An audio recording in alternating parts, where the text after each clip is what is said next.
Visakha railway zone మళ్ళీ పట్టాలెక్కబోతోంది. Railway శాఖ మంత్రి అశ్విని వైష్ణవ్ విషయం తేల్చి చెప్పారు. దీనికోసం కేంద్ర రాష్ట్ర ప్రభుత్వాలు పూర్తి సమన్వయంతో పనిచేస్తున్నాయని చెప్పారు. భూ కేటాయింపు ఇతర అంశాల మీద రాష్ట్ర ప్రభుత్వం నుంచి పూర్తి సహకారం ఉందన్నారు. అతి త్వరలోనే జోన్ కేంద్ర కార్యాలయ నిర్మాణానికి అవసరమైన సన్నాహాలకు సిద్ధమవుతామన్నారు. గత ప్రభుత్వంలో భూ విషయంలో అభ్యంతరాలు తలెత్తిన నేపథ్యంలో ఈ విషయం మీద కూలంకషంగా చర్చించినట్టు చెప్పారు. ఇరు ప్రభుత్వాల అధికారుల మధ్య సానుకూలంగా చర్చలు జరిగాయని, ఇప్పుడు జోన్ ఏర్పాటుకున్న అడ్డంకులన్నీ తొలగిపోయాయని చెప్పారు. ఆంధ్రప్రదేశ్ ప్రజల ఆశలు త్వరలోనే నెరవేరబోతున్నాయని ప్రకటించారు.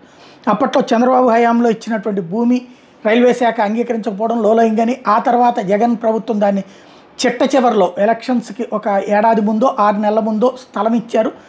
అయితే అది ఆగిపోతూ వచ్చింది. దానికి సంబంధించి కొన్ని అబ్జెక్షన్స్ రైజ్ అవడంతో ఆగిపోతూ వచ్చింది. ఇప్పుడు ఓవరాల్గా మళ్ళీ ఇక్కడ ఎన్డీఏ కూటమి ప్రభుత్వం కావడం, బీజేపీ దీన్ని సీరియస్గా తీసుకున్నటువంటి నేపథ్యంలో ఈ సమస్య పరిష్కారం అయిపోయింది, త్వరలోనే లైన్లోకి రాబోతోందన్నది అశ్విని వైష్ణవ్ చెప్పుకొచ్చిన అంశం.